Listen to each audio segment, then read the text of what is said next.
Well, 2x4s, it's awful windy today. It kind of is coming and going. I hope it's not, hope it doesn't ruin this video. I got a couple things to do today. I got a well needs sped up, one that needs slowed down, and I'm going to use this opportunity to answer the questions that were asked on my Q&A, oilfield Q&A, when I drug that rig back home. I'm just going to take my phone out there and read off the questions, start at the top, and answer them as I work. All right, so here we've got it.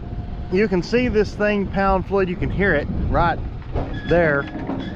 You know, that means the pump is only pumping about this far, and I've kind of went over this before, but basically what's happening is the pump and the rods are picking in the tube and they're picking all this fluid up, but when it gets to the top, there's nothing to fill in at the bottom of the pump. Anyway, the fluid goes back down until it hits, it pounds fluid. That's the terminology. Anyway, if we slow this down, it will cause this thing to hit higher, and it's just not as hard. It doesn't jar everything. It's just better. I'm probably gonna skip over just the comments and try to scan through here and get to the actual questions, because there's a bunch of them. I hope you had a good vacation. Some of the most interesting times I have are towing stuff in the oil field. That's definitely true. I agree. I'd love to see a video of that rig. Oh, talk about love to see it fixed or running. I want to talk about that more. I would like to do something with that machine. I haven't really decided exactly what. I don't really need a big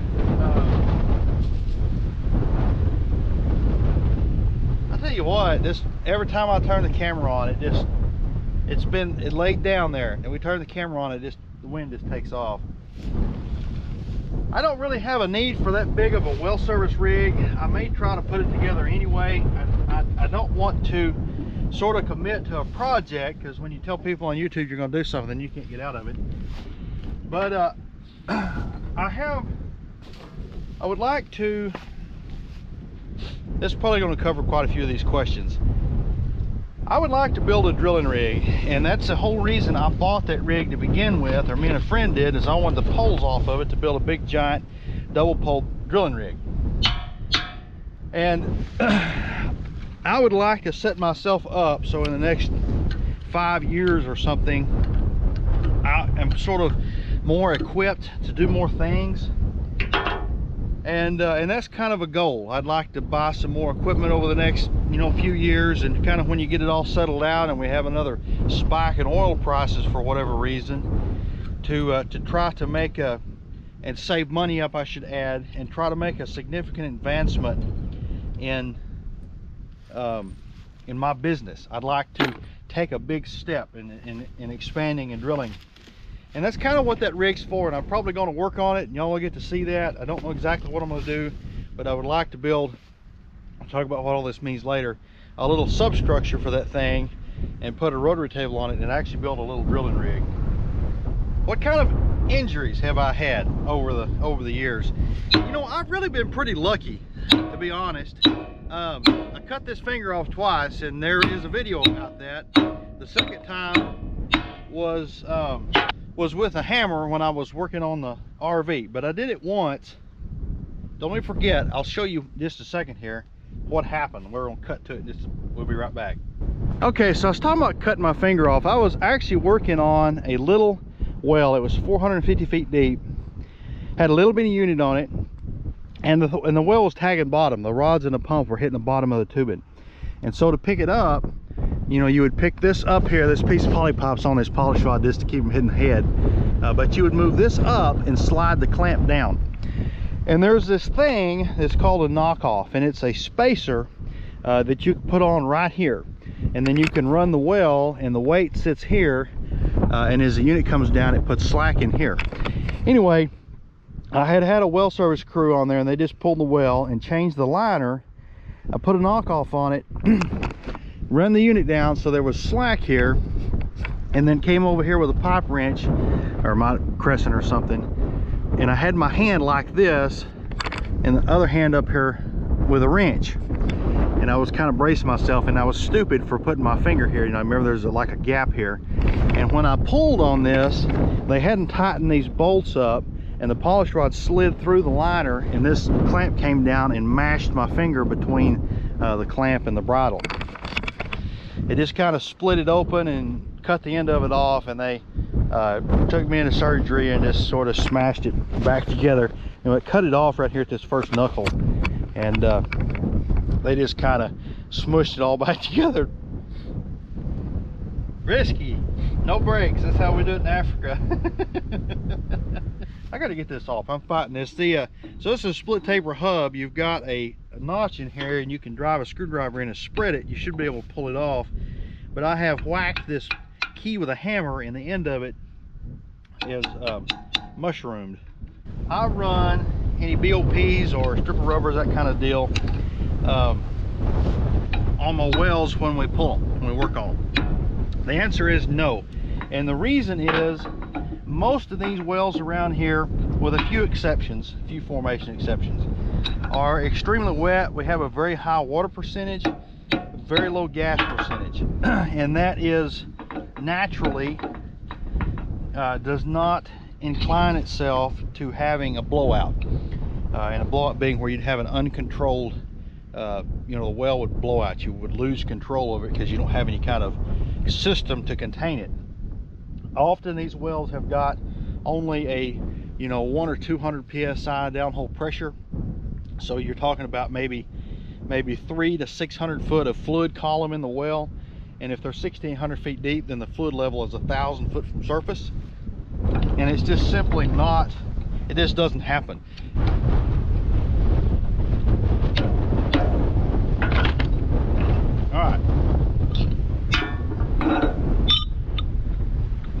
All right, so we're back over here. This is a well that's relatively new. It was dug, I don't know, a year or two ago, whenever it was, that had the gas engine on it. This well was not sand fracked. It was simply just, you know, the formation was broke down. The formation was fractured, but wasn't sand fracked. And it has increased fluid as it's ran. It's been running, I don't know, a year or so. And it has, we shot fluid level on it. And I need to do a video about that because it's pretty cool. You can actually send there's this device called an echo meter that you can send a pulse wave down the casing, and it will actually echo back, and you can see tubing collars, and you can count tubing collars and estimate where the fluid level is at. But anyway, it has about 200 foot of fluid above the pump now, and we want to increase its speed so that we can get all of that fluid. Okay, I got you on the wrong side, and you're a little ways over there. But if I had you over here, you'd be looking directly into the wind, and so that's where you're going to go. I got to do the same thing and pull this shiv off. So the next question, this guy's basically asked me if I've got any kids, or if I'm going to have a kid to carry on to be a 5th generation oil business. I'm not much of a kid person, and I don't want to jinx myself, but I'm kind of thinking probably not. Besides that fact, I don't really see, you know, I was doing a series, and I need to finish it because it's going to be a pretty good one. And it was to turn barrels into dollars, or I call it something like that. And you know, I made a kind of off-the-wall political comment about one of the videos was going to be what I hate about liberals, and I realize that people get mad about political stuff. It's my channel. I'm going to do everything how I want. I don't care. But in that video, it wasn't going to be exactly about that. But I was going to talk about how the liberals cause effectively so much trouble for us. You know, and I don't mean personally. You know, if you're on the left, I don't necessarily mean that directed toward you as much as I do the people that are in office obviously. But I don't see personally these small oil businesses like what I've got being a long-term, you know, another generation thing anyway. I think that the liberals and the left and the EPA and the government are probably going to shut us down. I think that you know, the electric cars will probably take a significant amount away for the need of oil. But I don't think the need of oil is ever going to go away. But I think we're going to have to buy it from places that, you know, want to kill us, the Middle East and whatnot. That's my opinion of that. So I don't know exactly where we were there. I pulled that shiv off. I looked up and my camera had went off. It had overheated. It is 5 minutes till noon, and it is already 105 degrees. Boy, this summer's been terrible. All right, I'm up here digging around in the office looking for some shivs. Interestingly, these two shivs that we pulled off are both exactly the same. It's kind of weird. You know, that new well we drilled, I originally told y'all I didn't actually have any ownership in it. They wanted me to own part of it, and I ended up owning an 1/8 of that well. So I get paid $250 a month to drive by there every day and look at it, make sure nothing's leaking, and gauge the tank, and then I also own an 1/8 of it. I am going to just swap them out. This is a little bit bigger shiv. I didn't want to take a big step, and you know, this is probably good right here. I'm just going to swap them out, this shiv for this shiv, so we don't have to buy another one. And I had to change hubs, but this one already had a hub in it. That's the right size, so this little package will go right on that well. I don't have one.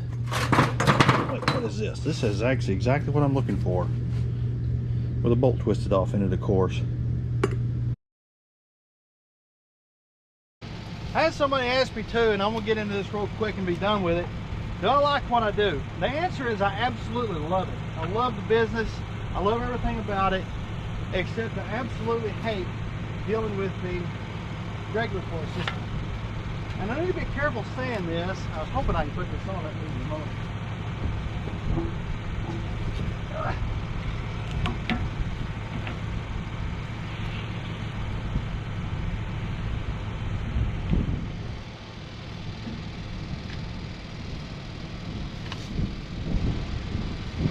I need to be careful. All right, so I'm back out here. This is the next morning. I went by and checked the one we got running just in the last clip, and it looks good. It looks like it's pounded fluid right in the top, which is exactly what we wanted. Hopefully it'll make a little bit more oil.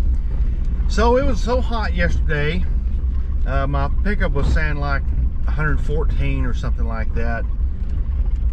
I just gave up. You know, I would have went and worked on this other well, but the camera wasn't working, and the whole point of me doing this was to have, you know, the camera where we could talk about this. And so I gave up, and we're going to finish it this morning. So several of these questions I was going to try to tie together, and I lost it because the camera went off twice. And I love what I do, but I hate the regulation. And I got to be careful saying this because a bunch of the commissioners watch my videos. I don't want to make anybody mad. The Texas Railroad Commission is the regulating authority over us in the state of Texas here. But like every person that we deal with a commission, you know, the guys in the field, you know, the guys in the office, the secretaries, you know, you call in the office to schedule a time to do something or whatever. Everybody we deal with is pro oilfield and tries to help you. You know, they were going to go out of their way to make sure that they don't cause you trouble. And if you've done something wrong, you know, you're going to get wrote up for it, and it might cost you some money or, you know, a headache or whatever. But generally, if you're a good operator and you try to do things right, they're going to go out of their way to make sure that, you know, they're going to help you out. The problem is the people that are, you know, way down in some office in Austin that doesn't even know what an oil well looks like, that's just a secretary, that's just punching stuff in the computer. They don't understand how much hell they can cause you over something that doesn't matter. And I'm not talking about having a leak or, you know, not having this or doing this wrong. We're talking about just a little paperwork infraction, or, you know, you put the wrong number in the wrong space here. You know, this won't work. Just reject all this, you know. And I don't want to get too deep into this, and this ties in with several other questions here, because I started a series called Barrels into Dollars, or Turning Barrels, something to that effect. And I think I did one video, and there's going to be about 5 of those, and I was making the joke, you know, what I hate about liberals. And I mean, that is a joke. I don't, you know, I mean, I guess in a way, but I would like to take this exact question. The next question is, this guy asked me how many actual barrels per month do I make? And I'm not going to answer that question in this video because there's a lot of context that needs to go with it. And there was another question, and I've forgotten what it was, and I wanted to tie all 3 of those questions together in that other series. And I'd like to talk about how the, you know, the sitting president, you know, people get mad when you say this, and I don't understand it, but the you know, the sitting president, how, you know, one extreme. You know, you've got Biden that says they're going to phase us out. They want to put us out of business. And you got Trump, which is 100% pro-American oil. How those two ideologies, even if they don't have an actual, you know, substance to change the price of oil, just the mindset of both of those different ideologies when we operate under, how that affects the price of oil. You know, how Biden has driven up the price of oil, and how, you know, Trump has, you know, did in some ways drive it down. I don't want to get lost in that. That's for another video, and I wanted to just kind of touch base on that. I'd like to take all that stuff and tie it together, and I'll work on that one of these days, and we'll spit that all out. Well, I already see a problem here. The bolts are going to be way too long, and we'll have to find something to cut these bolts off with. So there hadn't been a breath of air until right that second, and then there's this breeze that comes right towards the microphone every single time. I don't get it. It is a much nicer morning today, though. So, next question. What is the brand of the truck that big rig is mounted on? It's called a crane carrier. Crane Carrier Corporation. It's a lot of them had a logo that said CCC. It's Crane Carrier Corporation. So the next question is if you've got multiple wells that are tied into the same tank battery, how do you know how much oil and water each well makes? Well, I can, depending on, so I can walk up to a well, if I know what size pump's in it, say this one's 2 1/4, it's a great big one, have a really pretty accurate estimation by where it's pounding fluid, how many strokes a minute it's running, and what the stroke length is. I can estimate pretty well how much water it's making. If you need to know exactly, you can do a bucket test, put a 5-gallon bucket under it, you see how long it takes to fill a bucket up, and you can calculate how much water it's making. As far as how much oil it makes, you know, at least in my leases, you know, this lease has got one well. The one right over there's got 3. You know, our biggest lease, there's 2 of them's got like 6 wells apiece. There's not like there's, you know, 40 wells per tank battery, at least in my stuff. And these wells all have to be worked on from time to time. You know, pretty much every year, every well is worked on. And every well, it means every well has off for an amount of time. And either through my SCADA system or old-fashioned gauge tapes, you gauge your leases, your tanks every day, so that you know if you've got a leak or a problem or whatever. And just by, you know, memory and usage and everything, you know, if this well goes off and the lease makes 2 less barrels or a half less barrel or whatever, you get a good idea that this kind of gets stuck in your head about how much oil every well makes. And it's not an exact number, but you've got an idea. You know, if this well makes a half barrel, or it makes a barrel, or it makes 2 barrels, or it makes 5 barrels. Are my wells in a particular basin? I'm not even sure what a basin is, to be completely honest. We don't consider this a basin. I don't really know what that is. How much propane did those tires take? Not any. We actually used real air, believe it or not. I'd like to see the trailer. Update on the trailer. It is coming. That thing is in my shop, and I'm hoping that in about 1 month from today, I'm gonna have that thing done. It may be a month or 2 before y'all see the videos, but I'm gonna get on that thing and get that trailer done. How many formations do my leases pump from, the different wells, and the characteristics of the different formations? This is a great one. This is gonna be interesting. So I decided not to answer this. This is a really, really cool, interesting question. I will get back to this in a couple of weeks with its own video.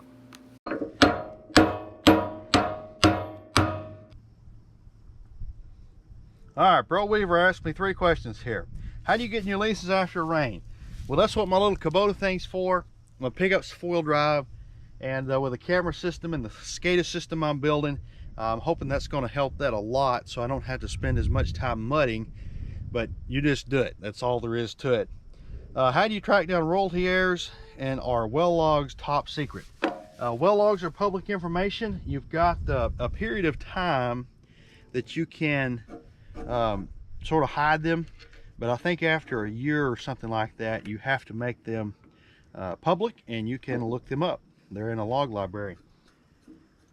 How do I track down errors? So when you initially drill a lease, or lease a lease, I should say, there is generated through a person called a landman. They're the person that actually tracks down who owns what, and you have to have all those people sign, you know, the lease or whatnot. There's a thing generated that's called a division order, and that division order goes to the company that we sell our oil to, and they divide among us. I get a check just like everybody else, how much of it that each person gets.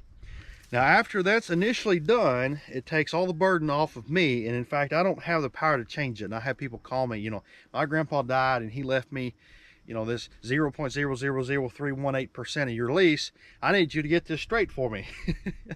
And that's not how it works. I don't have the ability to change that. You have to file it at the courthouse, just like if you were to inherit a piece of land, and then you'll send that assignment to the company that buys my oil. And you know, if he would have known what that is, I get a check and information from them, and then they'll modify that division order so that you know, their little check will end up going to, you know, to whoever inherited it. It's kind of mind-blowing. You know, we can see these things called the division order, the pay sheet. I'm the only person that can get that. You know, the royalty owners and other people, you can't get it for someone else. I'm the only one that can get that. And for one, it's got everybody's social security number, and it's got everybody's, you know, date of birth and legal name, and it's, you know, kind of a big deal. You don't want people to be able to get a hold of it. But it's mind-blowing the percentage of those that are effectively unclaimed. In fact, I've got one lease over there, the 70-year-old well that still flows, you know, did a video on that. There was like over half of them were born in like the late 1800s that were still on the pay sheet, and so you know they're all dead, and probably their kids are dead. There was this one lady that owned a big percentage of it, and she was born in like 1901. I never did figure out when she passed away and couldn't find any information on her. But you know, it's kind of sad. There's all this money stacked up, you know, from these really old leases, you know, for probably the last 20 years. And well, it's just sitting there. This is just not the most kosher thing going on here. Is used production tubing worth it? My answer is yes. Do I buy new tubing time to time? I do. I do think that it depends, and it depends heavily on the situation. So he asked me, he said that he had seen where there was oil companies that wouldn't sell production to companies that had less than $50 million of something. I haven't experienced that, and if that were true around here, I wouldn't have anything. So most of these shifts where the bolt goes in, it's a through hole that's threaded. This one's a little bit different because it's so small, and you got to have exactly the right length bolt. And I'm having to dig through my pickup and find spacers and different size bolts to make this work. It's kind of rigged up. Do I purchase auction stuff? Absolutely. I'm an auction nut 100%. This guy asked about old production licenses. He's probably from Canada. We don't have production licenses here. A lot of these really old leases are probably lease is the word you're looking for. You know, that were leased from the mineral owners back 1,000 years ago are still in effect because the terms of the lease have never expired. It's been continuously produced for 100 years or what have you. Do I ever sleep? The answer to that is no. I worked last night till midnight in the shop. Came in and edited the video at 2 o'clock, and I was up this morning at daylight. Am I going to do a series about working on that rig? Kind of already hit on that, and actually I've got a welder friend of mine right now that's sort of between well, he runs a rig and his hand quit him. He didn't have any help, and I actually sent him up there. He's actually working on that rig as we speak. That's probably going to be a long-term, years down the road before that gets finished, but answer to that question is yes. All right, kind of forgot where I was. My phone rang about 3 times in a row there. He's asking about the logging tools. And I need to do a video on well logs, and we're going to get to that. Just hadn't done it. But there's a whole bunch of instruments that all go together, and the whole stack of it's about 50 or 60 feet long, and it's ran down on this cable that's got wires inside the cable, and it lets those tools communicate back to the logging truck. We're talking about open hole logging. They run all this to bottom, they run the log all the way to bottom, tag bottom the hole, and they start logging on the way up. And they log about 100 feet a minute or something, maybe not quite that fast. And it's one run, and that one run gives you all the information: porosity, density, you know, resistance, conductivity, size of the hole, you know, radiology information, lots of information. It's really cool, and it takes someone that really knows what they're doing to really read a log. I can sort of look at one and give you an idea of what's going on, and we'll make a video about that and talk about it. I've got to keep track of some of these questions, because there's a lot of really good questions here that deserve their own videos. They don't just deserve a 90 second spiel here. This one, a pass-through lulling, I guess is how you say that, has an unusual smell. It smells like money. What is that? That's the smell of gas, and the gas that comes up with the oil. The wells that I have here don't produce much gas, and they don't really have that smell, but I know exactly what you're talking about, and some wells do, and it's definitely a smell of money.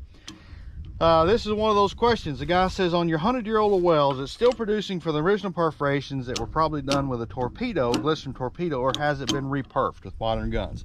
That well is not perforated. It's what you call an open hole, and this deserves its own video because it's really interesting, and I wanted to do a video about this. It kind of ties it in fracking. You know, a lot of people think that, you know, the idea of fracking wells is a relatively new thing. Well, it isn't. You really can't have a well if the well's not fracked. And in the old days, instead of doing it hydraulically, they did it with explosives. And anyway, it's an open hole well. It's not a perforated well, meaning the pipe does not go, the casing does not go through the formation.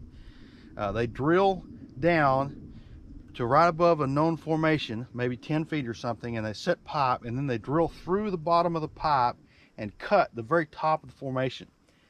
That question absolutely deserves its own video. Guys kind of asked me a vague question about oil and water separation. How long does it take to make a barrel of oil? Of course, that depends on many things. This well here makes about 3/4 of a barrel per day, maybe a barrel per day. And so this well makes about a barrel per day. I think you might have been kind of asking and stated it wrong about how long does it take the oil and water to separate. It separates very quickly. It does not take long at all. One word question: SCADA, in big letters. We're going to have a whole series on my SCADA system, and I want to do it right. I haven't started any of that yet as far as the videos go, because I want to get it all figured out, and I don't want to have to back up and say, well, I decided I didn't like this, I didn't decide I like that. I'm actually designing and building some circuit boards, and I want that to be correct because it's cool and it's going to make a cool YouTube video. But I also want to set it up so that someone that wants to do the same thing in the oil business or whatever can watch my videos, and with a little bit of help from a few other people. You might need someone that's good at electronics and a computer nut, but you can make it work. That's my goal behind that video, or those set of videos, and I want to do that. I want those to be done well, and I'm not going to jump the gun, but hopefully here in a couple of months I'm going to start on that. Another question, guy says, I'd like to monitor gas pressure for my wells on my cell phone. Is that something you could tell us about? Absolutely. Just said that's coming. Do I have any concern with H2S? Hydrogen sulfide is a gas that is made from some kind of chemical, blah, blah, blah, chemistry, blah, blah, I don't know, the crap thing that happens down in the wells when you have a high amounts of sulfur. To answer your question specifically, no, it is not a concern of here, but that is a concern in a lot of places, and I've had a lot of people say, you need to talk about that. I have zero experience with it. The reason it's not a thing around here, and I don't understand geologically why this is, but the wells and the oil that we produce out of all the formations, all the way from 6,000 feet to 450, are very low sulfur content oil. And if you don't have high sulfur content in the oil, there's no chemical way for hydrogen sulfide to be produced in the ground. And that's why I can walk up to a bleeder and open a bleeder and smell it. It smells like money, or run it in my hand or something, and I have no concerns about walking up on a tank battery and looking at a tank battery, because there just chemically is not the ability for hydrogen sulfide to be made around this part of the world. Now, that being said, H2S is extremely deadly, and you got to be careful. If you're somewhere you don't know that, don't walk up and open a valve or sniff, or if you buy a lease, you know, have it tested or whatever. H2S can kill you immediately, and it has killed a lot of people. It's extremely deadly, but it's just simply not a concern for me. So I remember the other question I was going to say about the barrels into dollars question, and I don't want to get into this right now, but I had this guy says, hey, if you got an email, I'd like to ask you some questions. Now, you're welcome to email me. If you go to the about, you can click on it and it'll give you my email address. It's therealzaclife or something at gmail.com. I've actually forgotten. The problem is I do not have 5 extra minutes in my life anytime, anywhere. And I want to talk about this in the barrels into dollars and talk about, you know, cash flow. We make a tremendous, for a one-man operation, a tremendous amount of cash flow per year. It has been over $1 million. This year it won't be. But my profit in the end of the year, the only thing I end up with is a check. I just get a paycheck. I don't make a lot of money. I drive a $500 car and a $4,000 pickup. I'm kind of cheap, but you know, whatever.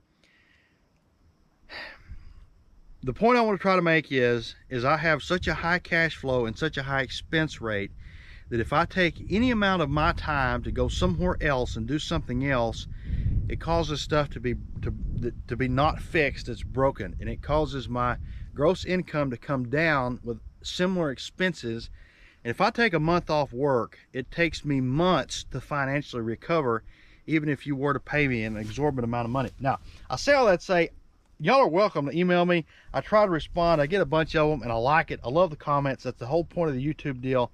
I really enjoy communicating with y'all. That's what the whole thing's about. But you just can't expect, even if you want to pay me a bunch of money, for me to spend a lot of time helping you if you've got some wells you want some, you know, consultation or something on. The time just isn't there. The money's not there. And even if you paid me more than I make every day, I'm probably still going to lose money because I don't have the ability to keep all the junk running, and we still got all these property taxes and huge amount of expenses, and I'm done rattling. I got to move this motor forward because the belts I'm going to put on here are shorter.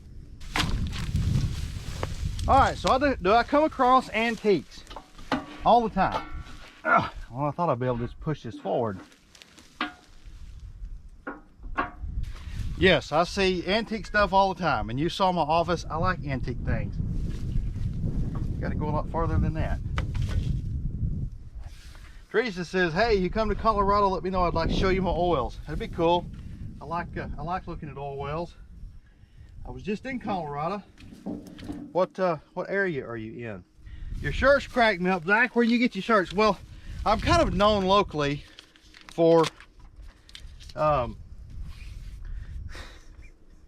wearing any shirt, and so people often, especially my family, buy me shirts because they're stupid. And honestly, that's where most of my political shirts come from. They don't even, you know, I don't look for them. I mean, I'm kind of political, but I don't go out to buy just political shirts, but people buy them for me because they don't, no matter what it is, I'll wear it.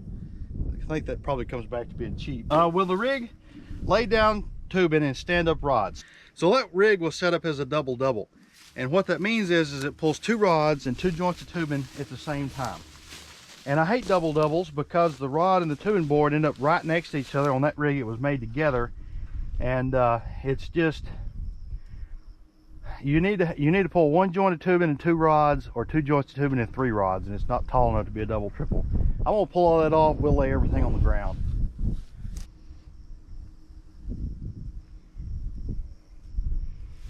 There is a big gigantic bumblebee. Not sure if you'd answered this. I kind of already have. Do I enjoy working in oil field? Is a passion of mine. I do. I love it. Sentimental value. It's cool. It's cool to work on stuff that my great grandpa purchased. But yeah, I do. I love it. I love the sentimentalness of it. The old stuff. You know, it's really cool to have a family business that has not only operated for 4 generations, but it's been, it's, you know, they were kind of hoarders in a way, if you would. And they've got all that junk. You know, it's just cool to see it. It absolutely is. Last question, 95 flare side. You mentioned a lot of your wells are old. That is true. A lot of my stuff is very old. It was originally drilled by Conoco in the 20s. In fact, that big lease I've got over there, it had 100 wells drilled on it by 1930. And he asked what my newest well is. The newest well that I had anything to do with is the one we actually worked on today. It was drilled 2 years ago. Prior to that, the last well that we drilled as a company was really before I had any financial dealings with it whatsoever, and it was in about 2006 or something like that, or 8 maybe, 2008. It's been a pretty good while ago. So that's all the answers here. I got to jump on this thing and finish it out.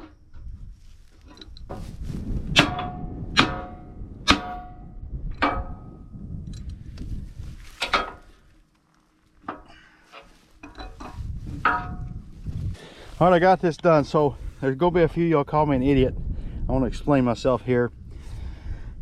The shiv that was on here was the smallest C-section groove shiv that you can buy, and I needed to go smaller. And this isn't the greatest deal, but it works good enough, and that is to run a B series belt and a C groove shiv. Now I got a 4 groove shiv and a 3 groove shiv here, and the outside 2 belts will line up with the outside 2 up here. The center belt is going to be a little bit off kilter. So it is running quite a bit slower. We'll come back in the morning, check it, and see what it looks like.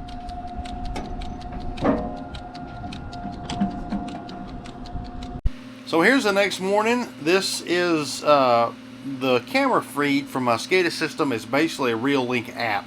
There's nothing complicated here, but I wanted to show you kind of the video quality and what we got to look at here, and we can tell that the belts are a little bit too loose.